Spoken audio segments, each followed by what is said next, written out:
कायर हैरानी के साथ युग को घूरते हुए कहता है, आगे क्या करना है मतलब? युग कायर के सवाल का जवाब देते हुए कहता है, मतलब ये कि हमें उस काले साए का कुछ ना कुछ तो करना पड़ेगा ना। हम यूं ही हाथ पर हाथ रखकर बैठे तो नहीं रह सकते ना। तुमने उस सपने में देखा नहीं, वो काले साए ने मरे हुए लोगों को जिंदा करना शुरू कर दिया है, और फिर उसके बाद ये काली बारिश जिसके जरिए वो सब पेड़ पौधों को अपने वश में कर रहा है। सब खामोश रहते हैं। सभी लोग गौर से युग की बातें सुन रहे थे। उसको देखकर ऐसा लग रहा था जैसे बेहोशी से उठने के बाद उसे कुछ हो गया है। उसका बर्ताव पूरी तरह बदल गया था। युग परेशान होते हुए खुद से बड़बड़ाता है, हमें कुछ करना होगा उस काले साए का, कुछ तो करना ही होगा। हम यूं ही बैठे नहीं रह सकते हैं, वरना वो और ताकतवर होते जाएगा और फिर हम कुछ नहीं कर पाएंगे। कायर मायूसी के साथ कहता है, युग हम क्या करेंगे? हम कुछ नहीं कर सकते हैं। हमें तो ये भी नहीं पता कि वो काला साया कौन है और आखिर चाहता क्या है, क्यों वो ये सब कर रहा है। अभिमन्यु कायर की बात से सहमत होते हुए कहता है, कायर सही कह रहा है युग, हम कुछ नहीं कर सकते। एक चित्रा आंटी थी जिससे हमें पता चल सकता था कि वो काला साया कौन है। वही हमें सारी सच्चाई बता सकती थी, पर हम तो चित्रा आंटी के बारे में भी कुछ पता नहीं लगा पाए। युग गुस्से के साथ कहता है, अब हमें उनके बारे में कुछ पता लगाना भी नहीं चाहिए अभिमन्यु। जो चला गया सो चले गया। अभिमन्यु पलट कर कहता है, अगर चित्रा आंटी के बारे में पता नहीं लगाना चाहिए तो फिर हमें क्या करना चाहिए, तू ही बता। युग गुस्से से अपनी मुट्ठी भींचते हुए कहता है, हमें उस काले साए से जाकर लड़ना चाहिए। उसका अस्तित्व हमेशा हमेशा के लिए खत्म कर देना चाहिए। युग के मुंह से ये बात सुनकर वहां पर मौजूद सभी लोग हैरान रह गए थे। युग की आंखों में बदले की आग नजर आ रही थी। अभिमन्यु हैरानी के साथ कहता है, ये तू क्या बोल रहा है युग? युग अपनी बात पर कायम रहते हुए कहता है, वही अभिमन्यु जो तूने सुना। मैं उस काले साए का इस लोक से नामो निशान मिटा देना चाहता हूँ। मैं ये कभी नहीं भूल सकता कि वो काला साया ही है जो मेरे पापा के शरीर में प्रवेश करके बैठा हुआ है, जिस कारण मेरे पापा को अभी तक मुक्ति नहीं मिली है। मैं अपने पापा को मुक्ति दिलाना चाहता हूँ, जिसके लिए मुझे उस काले साए का अंत करना होगा, मारना होगा उसे।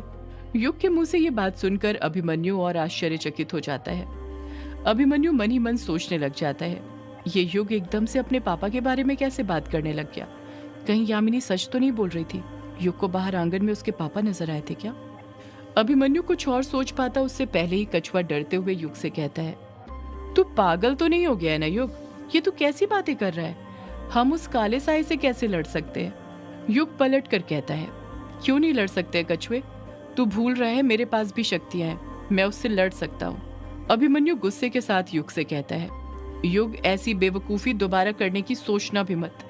तू शायद भूल रहा है, तेरी शक्तियां उस काले साए के सामने कुछ भी नहीं है।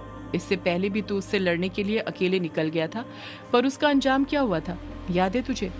तू उस काले साए को नहीं हरा पाया था, उल्टा तुझे ही उसकी बात माननी पड़ी थी।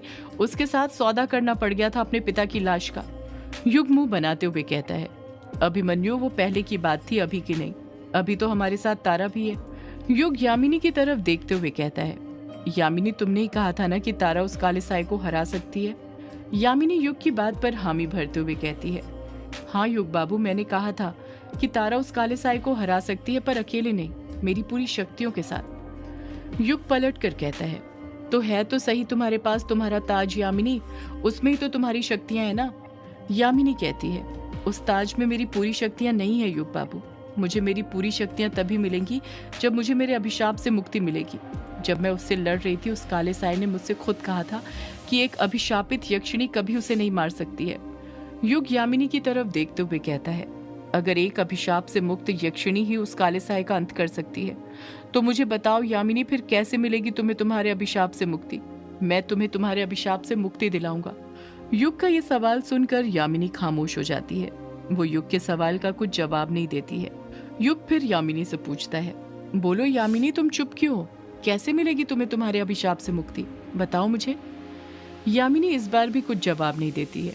युग का सवाल सुनकर सभी लोग कुछ घबरा से गए थे।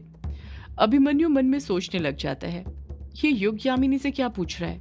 बहुत मुश्किल से ये भूला था कि इसकी मौत से यामिनी को उसके अभिशाप से मुक्ति मिलेगी।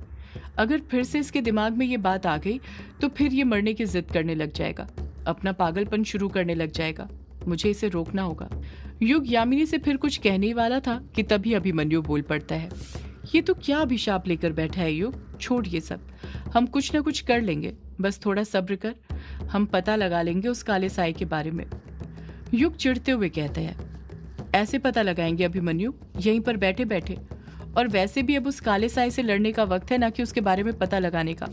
कायर युग को ऊपर से लेकर नीचे तक देखते हुए कहता है, युग ये क्या तुझ पर जब से उस काले साए से लड़ने का भूत सवार हो गया है? तू भूल रहा है वो काला साया है, उसके पास कई सारी काली शक्तियां हैं और हम मामूली इंसान हैं, हम उससे नहीं लड़ सकते हैं।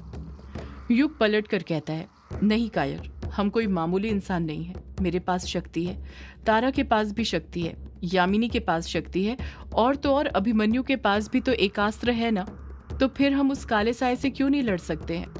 डायना बीच में दखल देते हुए कहती है, क्योंकि उस काले साए से लड़ने के लिए इतनी शक्तियां काफी नहीं है युग, तुम सोच भी नहीं सकते वो कितना ताकतवर है।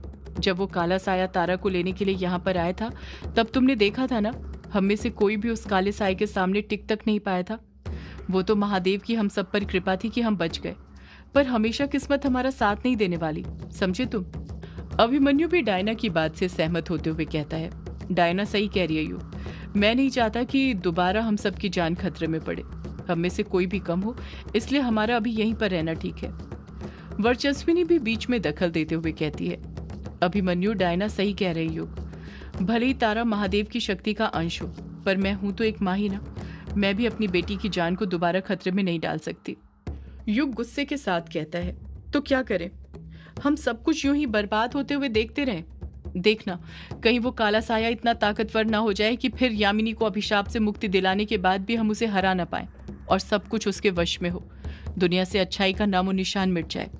चैटर्जी कहता है, नहीं युग, ये दिन कभी नहीं आएगा, उससे पहले ही हम उस काले साए का अंत कर देंगे।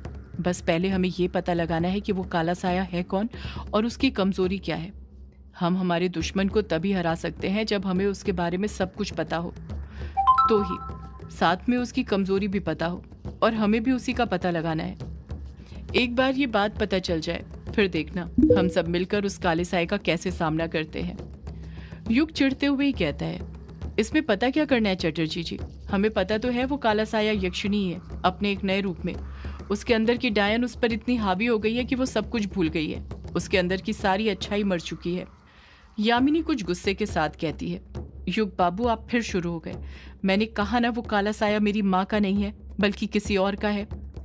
युग नाम में अपना सिर हिलाते हुए कहता है, नहीं यामिनी, वो काला साया तुम्हारी माँ का ही है, समझी तुम, भूलो मत। यक्षिणी मेरी माँ को काला साया बनकर डरा रही थी और फिर उन्होंने मेरे पापा की स्क्रिप्ट में आग लगा दी थी। यामिनी पलट कर कहती है, युग बाबू जैसा हमेशा दिखता है वैसा होता नहीं है, कुछ और भी तो कारण हो सकता है ना उस स्क्रिप्ट को जलाने का। युग झट से कहता है, और क्या कारण होगा यामिनी, तुम ही बताओ। यामिनी गुस्से के साथ ही कहती है, अब वो तो चित्रा आंटी ही अच्छे से जानती है कि उनका स्क्रिप्ट जलाने का असली कारण क्या था युग बाबू। युग और यामिनी की बातें वहां पर मौजूद अमोदिता के बिल्कुल भी समझ नहीं आ रही थी, क्योंकि उसे अभी तक उस कहानी के बारे में नहीं बताया गया था जो युग ने लिखी थी रात में। युग और यामिनी की बात सुनकर अमोदिता मन ही मन सोचने लग जाती है, ये युग जी और यामिनी किस स्क्रिप्ट की बात कर रहे हैं, और इन्हें कैसे पता कि चित्रा ने कोई स्क्रिप्ट जलाई थी। घूम फिरकर पूरी बात वापस से चित्रा पर आकर अटक गई थी। युग के कानों में बार बार चित्रा का नाम गूंजने लग जाता है। युग फिर गुस्से के साथ ही कहता है, हर बार तुम मेरी माँ को ही बीच में क्यों ले आती हो यामिनी, वो माँ जो मुझे छोड़कर जा चुकी है, भाग चुकी है किसी के साथ। यामिनी फिर पलटकर कुछ कहने वाली थी कि तभी उस कमरे में रजनी आ जाती है। रजनी को देखकर यामिनी चुप हो जाती है। रजनी अपने हाथ में हल्दी के दूध का गिलास पकड़े हुए थी। रजनी को देखकर यामिनी कुछ नहीं कहती है, युग भी फिर कुछ नहीं कहता है। रजनी पहले तो कमरे के अंदर घुसकर सबको बारी बारी देखती है और उन्हें देखकर वो समझ जाती है कि कमरे के अंदर का माहौल गर्म था, पर जब उसकी नजर युग पर पड़ती है तो वो खुश हो जाती है और मुस्कुराते हुए कहती है, युग मेरे बेटे, तुम्हें होश आ गया, मैं तुम्हारे ही तो होश में आने का इंतजार कर रही थी। रजनी हल्दी के दूध की महक सूंघते हुए कहती है, जब मैं हल्दी वाला दूध बना रही थी ना, तो उसकी महक पूरी हवेली में फैल गई थी और यही महक तुम्हारे तक भी पहुंची है। सच कहना, तुम मेरे हल्दी के दूध की महक सूंघकर ही होश में आए हो ना? देखा तुमने मेरे बनाए हल्दी के दूध का जादू, जिसकी महक मात्र से ही तुम होश में आ गए। अब इसे ना जल्दी से पी लो, फिर देखना तुम कैसे ठीक होते हो। इसे पीने के बाद तो तुम कभी बेहोश ही नहीं होगे। युग कुछ जवाब नहीं देता है, वो मुंह बनाने लग जाता है। उसकी आंखों में देखकर ऐसा लग रहा था जैसे उसे रजनी को देखकर भी गुस्सा आ रहा हो, पर वो किसी तरह अपने आप पर कंट्रोल करने की कोशिश कर रहा हो। युग ने अपनी मुट्ठी भींच कर रखी हुई थी। रजनी युग के पास जाती है और दूध का गिलास उसकी तरफ बढ़ाते हुए कहती है, लो युग बेटा, अब जल्दी से गर्मा गर्म हल्दी वाला दूध पी लो। युग अभी भी कुछ जवाब नहीं देता है, बस एक टक रजनी को देखते रहता है। रजनी को देखकर युग को याद आ जाता है कि वो रजनी ही थी जिसने विराट पर काला जादू करके उसे ग्रेवयार्ड कोठी जाने के लिए मजबूर किया था। अगर उस रात रजनी विराट को ग्रेवयार्ड कोठी जाने के लिए फोर्स नहीं करती तो हो सकता था कि आज विराट जिंदा होता। उसे ये भी याद आता है कि रजनी ने सिर्फ विराट पर ही नहीं बल्कि घर के और भी लोगों पर जादू किया था। रजनी को देखते ही देखते युग की गुस्से से आंखें लाल हो गई थी। वो अभी भी रजनी को गुस्से से घूरे जा रहा था। अमोदिता मन ही मन सोचने लग जाती है, ये माँ हमेशा गलत वक्त पर ही एंट्री क्यों लेती है। इतना अच्छा युग जी और यामिनी का झगड़ा चल रहा था, पता नहीं ये कहाँ से बीच में आ गई। युग जी का यामिनी से झगड़ा होता तभी तो वो मेरे पास आते और मैं उन्हें अपनेपन का एहसास करवाती, उन्हें हमदर्दी दे पाती। ये माँ भी ना हमेशा सब खराब कर देती है। जब युग कुछ देर इंतजार करने के बाद भी रजनी के हाथ से गिलास नहीं पकड़ता है तो रजनी खुद ही जबरदस्ती युग के हाथ में गिलास थमाते हुए कहती है, ये लो युग बेटा, दूध पियो वरना ये ठंडा हो जाएगा। इसे पकड़ो, मैं जानकी दीदी को बताकर आती हूँ कि तुम होश में आ गए। वो तुम्हारे बारे में पूछ रही थी, उनकी तबीयत खराब है ना, इसलिए वो ऊपर नहीं आई। इतना कहकर रजनी वहां से जाने लग जाती है। युग के दिमाग में एक एक करके रजनी के सारे कांड चलने लग जाते हैं। रजनी अभी दरवाजे की दहलीज तक पहुंची थी कि तभी युग बोल पड़ता है, रजनी मामी। रजनी वहीं रुक जाती है और पीछे पलटकर युग से कहती है, हाँ युग बेटा बोलो। युग रजनी की आंखों में देखते हुए कहता है, इस दूध में क्या मिलाकर लाई हैं आप। रजनी हिचकिचाते हुए कहती है, अब ये तुम क्या बोल रहे हो युग बेटा, मैं इसमें क्या मिलाकर लाऊंगी भला। युग तंज कसते हुए कहता है, अगर एक सौदाइन दूध में कुछ नहीं मिलाएगी तो फिर कौन मिलाएगी। युग की बात सुनकर रजनी और अमोदिता दोनों के पैरों तले जमीन खिसक जाती है। रजनी मन ही मन सोचने लग जाती है, ये युग को कैसे पता चल गया कि मैं सौदाइन हूँ। युग फिर बोल पड़ता है, बोलिए मामी, आप इस दूध में क्या मिलाकर लाई हैं।